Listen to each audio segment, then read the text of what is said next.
Good morning, everyone. Okay, good. Good morning. Thank you. I need more energy, more energy. Yes, that's awesome. Okay, so we're talking to customers here. First thing we want to do is we don't want to appeal to their base instincts. What are some of the base instincts that we always think about? We think about price. Is price a good thing to talk about with customers? No. Why? Because our prices change.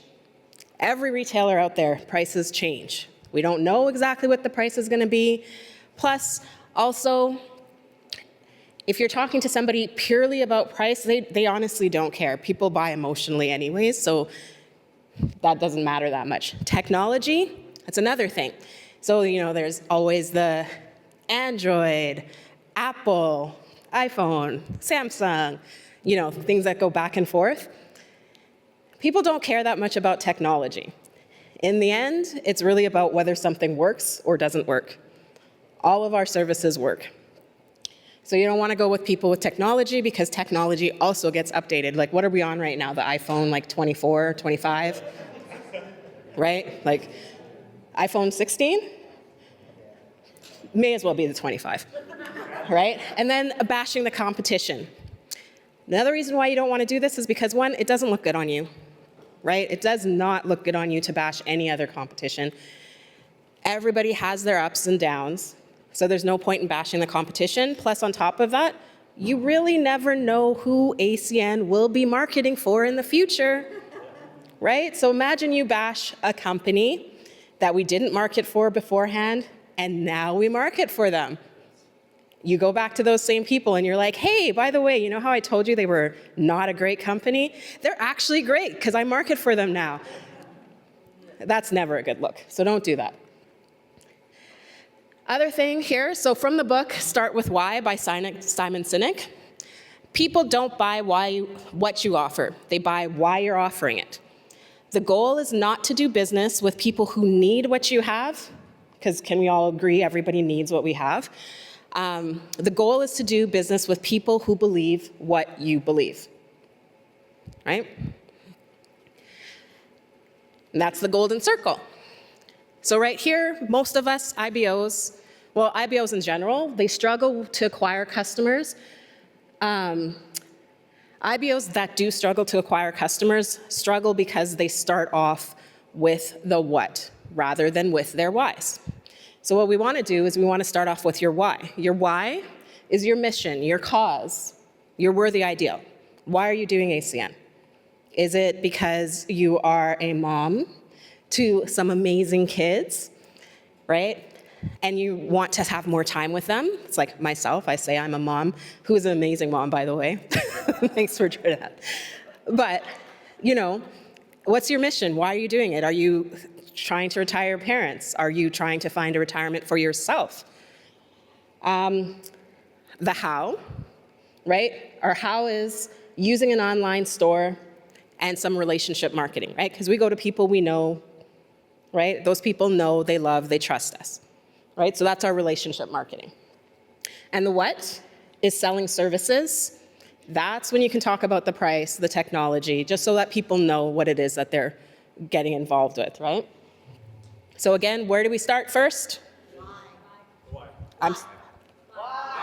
Okay, yeah, we start with our whys. So think about what your whys are, right? Why are you gathering these customers? Why did you join this business? Because we are a customer acquisition business. So start with a why that people can empathize with. So whether that's, let's buy local. Right? I'm building this business on the side so that I can spend more time with my son, so I can go to all of his soccer games. So if he has something that happens at school, I can show up there and volunteer. Right? I don't have to necessarily go to work or worry about that while I'm doing something like this. This is something that helps me with that. How about this one? This one's a huge one for me as well. I have a goal to feed, let's say, 50 kids this month. Right? And every time I acquire a customer, a child gets fed. And that's through the food banks of Canada in that customer's local area. That's huge, right? How about this one? I think a lot of people can feel this right now. You know, things are tight these days. You know, everything's going up. We're not getting paid more for things, but I have to buy groceries. Like, have you guys checked the prices of eggs? Yeah. Eggs. Like, that's ridiculous that eggs are so much, right? Things are tight. So by doing this, you know, Zoom offers a promotion. I can cut back on some of my bills. I can get my bill for free. I could get my TELUS bills for free. Huge thing. Like, imagine, let's say, even if you just go with an internet bill, let's say $75, $100 a month. That can go towards groceries. That can go towards buying a package of eggs, right?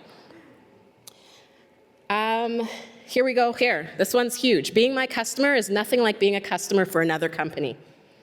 They don't remember your birthdays. I will, right? They don't care about you like I do. They won't necessarily shovel your walks. I won't either. But, yeah, I will send Dom. But again, those other companies, they don't care about you like your friends, your family do, right? Support someone you know, support someone you love, support someone you trust. How about this one? I believe in shopping with local businesses. I own a business myself. This is great to talk to other business owners. Let's say if you are going to your local mom and pop restaurant, you're supporting them, because usually the local mom and pops have like the greatest food out there, right? You go to them and you say, hey, I support you. I come to your restaurant all the time. And guess what? We actually do merchant services. We do it through NMI, and it's a great company. I'd love it if you'd support me as well in my business. So again, from the book Start With Why by Simon Sinek, when you reverse the order of information by starting with your why, you actually move people. All those people who share those same beliefs, they move into action. Customers will be comfortable buying multiple services and even send referrals your way. Because why? They believe in your mission, right? We need people who believe in our mission. Not everyone's going to believe what you do. Not everybody's going to want to be your customer. But again, you don't want every customer. Those ones who don't want to be your customer, they don't believe in what you believe in. And you don't need them as a customer, because likely those will also be the ones who will complain about every single thing. They'll complain about a fraction of a penny difference in, let's say, electricity. So you don't need those customers. You need the customers that believe in what you believe in. And there's so many customers that are out there that are still have no idea about what we sell, or have no idea that they can make some extra money from it as well. So in the end, we're all network marketers, right? You might think that your job is to demonstrate and sell a product, but it's not. Your job is to communicate information, to tell a great story, and to build a network. That's by Robert Kiyosaki. Rich Dad, Poor Dad, for anyone who doesn't know him. But just think about the stories that you have. I have an NMI client that I just recently got. The easiest service to sell. Because why? All I did was connect her with NMI. NMI did everything possible. And she's super ecstatic about the rate that she gets to pay now for her merchant services. Right? Like she was complaining to me about paying just an insane amount. I'm not going to say what it is, but just an insane amount on her transaction fees. Think about how much you're helping people. And remember that all the services that we have, they're truly essential.